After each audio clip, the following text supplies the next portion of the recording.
کیا ہمارا عدالتی نظام دہشت گردی کے مقابلے کی سکت رکھتا ہے؟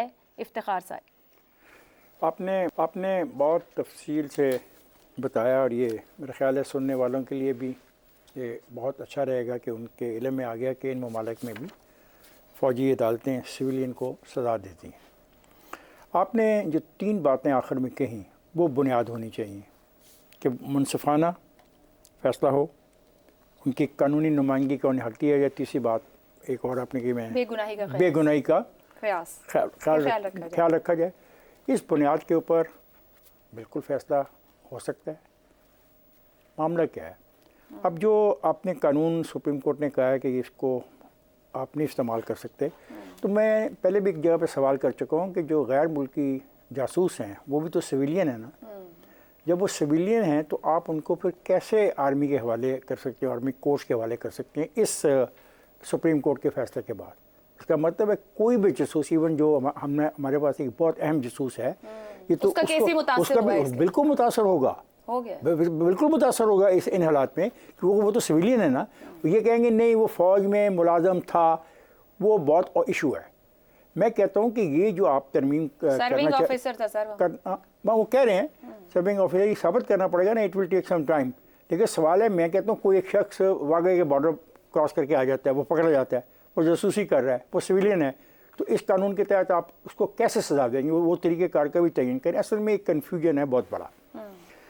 یہ جو آپ کہہ رہے ہیں نا court, supreme court practice and procedure, اس کے مستقبل کیا ہوتا ہے میں نہیں جانتا، لیکن ایک بات میں کہنا میں ایک بات کہنا چاہوں گا سپریم کورٹ کے ججز سے کہ سر 9 مئی کے واقعات جو ہیں وہ ایسے واقعات پاکستان میں کبھی بھی نہیں ہوئے۔ سیاسی جدوجہد اور ہے اور اس قسم کی حرکت اور ہے۔ یہ تو فرق آپ محسوس کرتے ہیں یا نہیں کرتے، یہ سوال میں آپ پہ چھوڑتا ہوں۔ میں مانتا ہوں کہ ان لوگوں کو، خاص طور پہ جو عورتیں اس میں ملوث ہیں، ان کو سخت سزا نہیں دینی چاہیے۔ وہ پولیٹیکل ایکٹیوسٹ ہیں، اور پولیٹیکل ایکٹیوسٹ ایک ایسی غلطی ان سے کروا لی گئی ہے یا ان سے ہو گئی ہے جو ان کو نہیں کرنی چاہیے تھی، تو ہمیں ان کو کوئی نہ کوئی ایک راستہ دینا چاہیے کہ وہ زیادہ سزا سے بچ سکیں۔ ایک بات۔ دوسری بات میں یہ کہنا چاہوں گا سپریم کورٹ کو کہ آپ یہ بتا دیں کہ پھر 9 مئی کا ٹرائل کس طرح کیا جائے، اس کو آپ آئیڈینٹیفائی کر دیں، تو پھر یہ پٹیشنیں جو آ رہی ہیں شاید یہ پٹیشنیں بھی نہ آتی۔ اور اگر آپ نے پٹیشنیں اس لیے آئی ہیں کہ اب لوگ یہ جاننا چاہتے ہیں، اور جس طریقے سے ابھی ہم نے آپ کو بتایا کہ دنیا کے ان ممالک میں یہ قوانین ہیں، تو ہم کیسے انکار کر سکتے ہیں کہ اب میرا عدالتی نظام کیا ہے؟ آپ یقین کریں میرا عدالتی نظام اس قابل بھی نہیں رہ گیا کہ وہ ایک عام چور کو بھی سزا دے سکے۔ میرا جو عدالتی نظام ہے وہ کسی فراڈیوں کو سزا دینے کی بھی پوزیشن نہیں رکھتا۔ میرا جو ہے نظام یہ قاتل کو سزا نہیں دے پا رہا۔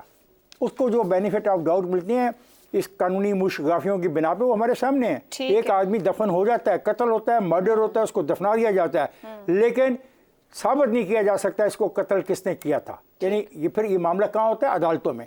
تو عدالتی نظام پر بھی غور کریں اور ایک ایسا عدالتی نظام لے کے آئیں جس پہ مجھے اعتماد ہو، جو مجسٹریٹ سے لے کے سپریم کورٹ تک میرے اعتماد کو بحال کرے، پھر آپ جو مرضی فیصلے کریں۔ چلیں یہ بھی کہیں سے آئے گا۔ یہ حسن نثار صاحب، کیا ہمارا عدالتی نظام دہشت گردی کے مقابلے کی سکت رکھتا ہے؟ پہلی بات تو یہ ہے کہ جی thank you very much Iftikhar صاحب کا شکریہ۔ انہوں نے بڑی خوبصورتی سے چند بہت باریک باتوں کی طرف اشارہ کیا ہے۔ اشارہ کیا کیا ہے؟ کھل کے بیان کر دیا ہے۔ نمبر 1، کنفیوژن، یہ ہماری قوم کی پہچان ہے۔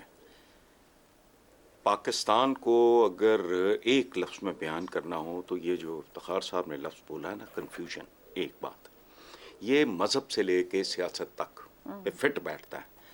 پھر انہوں نے ایک بات کی ہے کہ یہ وہ عدالتی نظام ہے جو چور، فراڈی، قاتل